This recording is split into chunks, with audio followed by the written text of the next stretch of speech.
Selamat datang di Puskesmas Tugu, Kabupaten Trenggalek. Sebagai garda terdepan, pembangunan kesehatan masyarakat, Puskesmas Tugu telah menerapkan pelayanan integrasi layanan primer, atau yang dikenal dengan ILP. Penerapan ILP di Puskesmas Tugu merupakan bentuk implementasi dari KMK nomor 15 tahun 2023 tentang petunjuk teknis integrasi pelayanan primer di Indonesia. Halo semua, selamat datang di Puskesmas Tugu. Di sini saya akan menjelaskan tentang ILP. Apa itu ILP? ILP adalah integrasi layanan primer. Artinya, pelayanan di Puskesmas ini dilaksanakan mulai dari ibu hamil, bayi balita, remaja, usia produktif, sampai lansia. Untuk mendukung itu semua, sekarang pelayanan di Puskesmas Tugu berbasis siklus hidup dan tidak lagi berbasis program. Yuk kita lihat apa saja pelayanan siklus hidup di Puskesmas Tugu. Pelayanan kesehatan di Puskesmas Tugu terbagi menjadi 5 klaster. Klaster 1, manajemen. Klaster 2, ibu, anak, dan remaja. Klaster 3, usia dewasa dan lansia. Klaster 4, penanggulangan penyakit menular. Serta lintas klaster. Alur pelayanan di Puskesmas Tugu dimulai dari screening visual dan dilakukan triase. Hal ini dilakukan untuk mengetahui kondisi pasien. Pasien dengan gawat darurat akan diarahkan pada unit gawat darurat, sedangkan pasien dengan kondisi tidak gawat darurat akan diarahkan pada pendaftaran rawat jalan, sedangkan pasien dengan risiko jatuh akan diberi tanda agar mudah dipantau petugas. Untuk kasus bukan gawat darurat, petugas pendaftaran akan mendata identitas pasien serta mengarahkan pasien sesuai dengan siklus hidup. Adapun jenis-jenis layanan pada masing-masing klaster pada konsep integrasi layanan primer yang ada di Puskesmas Tugu sebagai berikut. Klaster 1 merupakan klaster yang bertanggung jawab dalam pengelolaan manajemen yang terdiri dari manajemen puskesmas, ketatausahaan, manajemen SDM, manajemen sarana prasarana dan perbekalan kesehatan, mutu pelayanan, keuangan dan aset, sistem informasi digital, serta manajemen jejaring. Nah, sekarang kita berada di klaster 2. Klaster 2 ini meliputi pelayanan dari ibu hamil, nifas, bayi, balita, sampai anak usia sekolah. Ayo kita lihat.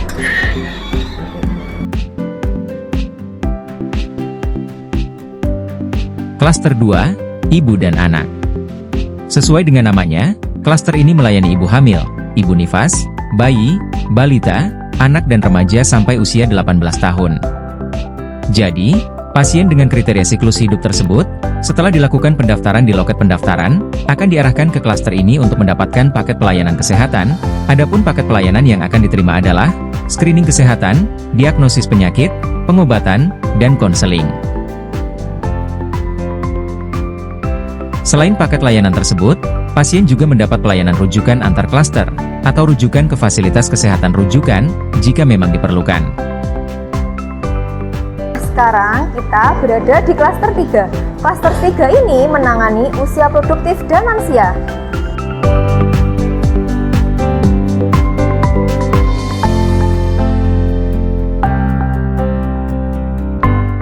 Klaster 3, usia dewasa dan lansia. Sama halnya dengan klaster 2. Pada klaster 3 ini juga mendapatkan paket pelayanan kesehatan berupa screening kesehatan, diagnosis penyakit, pengobatan, serta konseling.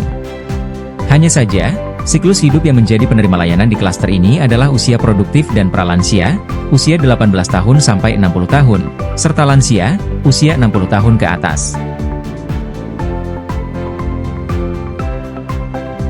Dan ini adalah klaster 4 atau ruangan infeksius. Jadi setelah screening ketika ditemukan penyakit infeksius diarahkan ke klaster 4 untuk melakukan pemeriksaan penyakit menular. Klaster 4, pencegahan penyakit menular. Jika ditemukan penyakit menular, klaster 4 bertanggung jawab memutus rantai penularan melalui deteksi dini penemuan kasus, kontak survei, penyelidikan epidemiologi, serta pengendalian vektor dan lingkungan.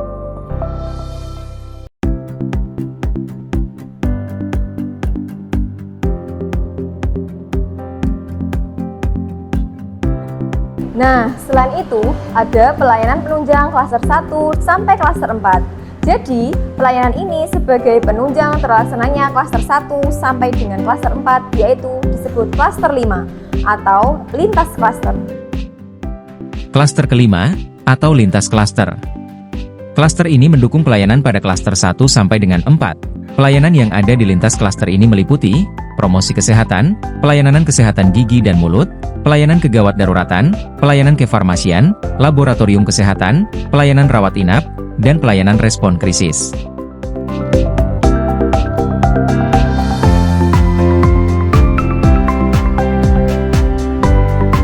Pelaksanaan integrasi layanan primer juga dilakukan di Pustu yang merupakan unit pelayanan kesehatan di tingkat desa.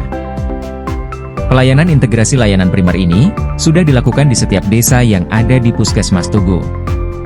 Pelayanan yang diberikan di masing-masing pustu ini merupakan pelayanan kesehatan dan mengkoordinir pemberdayaan masyarakat bidang kesehatan. Pelayanan yang ada di pustu dilaksanakan oleh satu bidan, satu perawat, serta pelaksanaannya dibantu oleh kader kesehatan desa.